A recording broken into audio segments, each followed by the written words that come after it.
लिए चलते हैं। आपको बड़ी खबर है कि महाराष्ट्र में अभी भी सीएम के नाम पर कोई बात तय नहीं हो पाई है। सस्पेंस अभी भी कायम है। कौन होगा महाराष्ट्र का अगला मुख्यमंत्री और महाराष्ट्र के नए सीएम, अभी भी इस पर सस्पेंस जारी है। कौन होंगे? देवेंद्र फडणवीस होंगे, एकनाथ शिंदे होंगे।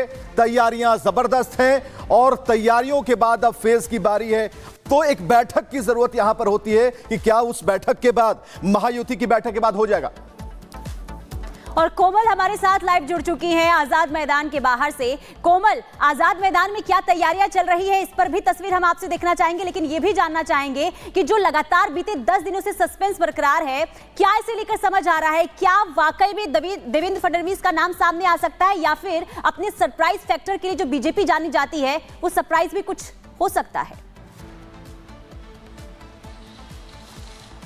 बिल्कुल, देखिए पुनीता, सरप्राइज फैक्टर के लिए बीजेपी तो जानी ही जाती है, लेकिन इस बीच अगर हम बात करें तो देखिए शपथ ग्रहण समारोह को लेकर के तैयारियां जोरों शोरों से चल रही है। समारोह को भव्य बनाने की तैयारियां चल रही है, लेकिन सीएम के चेहरे पर अभी भी मुहर नहीं लगी है। हालांकि देखिए पर्यवेक्षकों को नियुक्त कर दिया गया है। विजय रूपाणी और निर्मला सीतारमण आज शाम तक यहाँ पहुंच जाएंगे और उसके बाद कल एक बीजेपी के विधायक दल की बैठक होगी। लेकिन सबसे ज्यादा चांसेस जो है वो देवेंद्र फडणवीस के ही है, क्योंकि प्रबल दावेदारी उनकी ही बताई चली जा रही है कि देखिए इसके पहले भी उन्होंने स्टेट बहुत अच्छे से संभाला है। महाराष्ट्र में जब वो सीएम रहे हैं, डिप्टी सीएम रहे हैं, बहुत अच्छे से उन्होंने स्टेट को संभाला था। तो ऐसे में प्रबल दावेदारी उनकी ही बताई जा रही है। लेकिन साथ ही साथ बात करें तो एकनाथ शिंदे की बात करें, उन्होंने प्रेस कॉन्फ्रेंस करके भी ये कहा था कि बीजेपी की तरफ से कोई भी मंत्री, किसी को भी अगर सीएम बनाया जाता है तो उनका पूरा समर्थन जो है उसे मिलेगा। इसके साथ ही साथ बात करें तो देवेंद्र फडणवीस के घर के बाहर की अगर हम बात करें, बीजेपी ऑफिस के घर के बाहर की बात करें, तो वहाँ पे पोस्टर्स भी लगा दिए गए हैं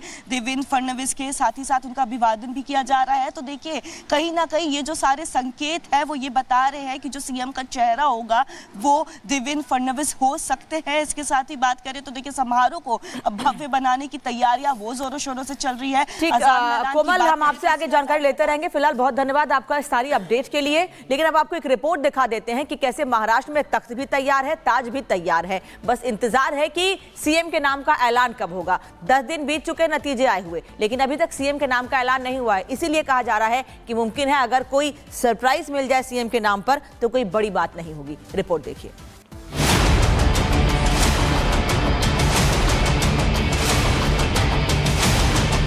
महाराष्ट्र में सीएम की कुर्सी खाली है।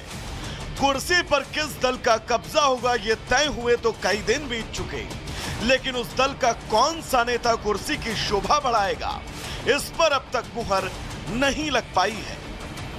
हैरानी की बात है कि प्रचंड बहुमत के बाद भी महाराष्ट्र में सीएम के नाम को लेकर अब भी कोई नाम फाइनल नहीं है। सीएम पद पर बीजेपी का ही चेहरा होगा ये तय हो चुका है और माना जा रहा है कि देवेंद्र फडणवीस को ही मौका मिलेगा। 4 दिसंबर को बीजेपी विधायक दल की बैठक होगी। उससे पहले बीजेपी ने सोमवार को केंद्रीय मंत्री निर्मला सीतारमण और गुजरात के पूर्व मुख्यमंत्री विजय रूपाणी को केंद्रीय पर्यवेक्षक नियुक्त किया है। बीजेपी नेता विजय रूपाणी आज शाम मुंबई पहुंचेंगे, जबकि सीतारमण बुधवार को मुंबई में बीजेपी के निर्वाचित विधायकों से मिलेंगे। इसके बाद बैठक में सभी विधायक अपना नेता चुनेंगे। बैठक के बाद चुने गए नेता का नाम दिल्ली में वरिष्ठ नेताओं को भेजा जाएगा। इसके बाद ही पर्यवेक्षक बीजेपी के विधायक दल के नेता की घोषणा करेंगे। 5 दिसंबर को यही नेता मुख्यमंत्री पद की शपथ लेगा। महाराष्ट्र में पार्टी के नेता चुनने की जो प्रक्रिया है, वहाँ एज ए ऑब्जर्वर हम दोनों जा रहे हैं। हम लोग वहाँ जाकर सबको मिलेंगे और फिर पूरा हाईकमांड को बताएंगे और फिर हाईकमांड जो कहेगी उससे हम वहाँ के नेता चुनते हुए जाहिर डिक्लेयर करेंगे। इस आज़ाद मैदान पर ये शपथ विधि होगा। आदरणीय नरेंद्र भाई मोदी जी और कई केंद्रीय मंत्री ये उपस्थित रहेंगे, हमारे प्रभारी उपस्थित रहेंगे। एकनाथ शिंदे और अजित पवार ने इस बात की सहमति भी दे दी है कि बीजेपी को सीएम पद देने में उन्हें कोई तकलीफ नहीं। अजित पवार ने तो सतारा जाने से पहले और सतारा से आने के बाद इसी बात को दोहराया। बावजूद इन सब के नाम का ऐलान अब तक नहीं हुआ है। तो हमारे कोर्ट में अभी बॉल नहीं है, बॉल बीजेपी के कोर्ट में है। ये सब विरोधी दल और कुछ 5 मिनट में भारत का रुख करेंगे। संभल में पत्थरबाजी की घटना के बाद सुरक्षा व्यवस्था सख्त कर दी गई है। शाही जामा मस्जिद के सर्वेक्षण को लेकर भड़की थी हिंसा।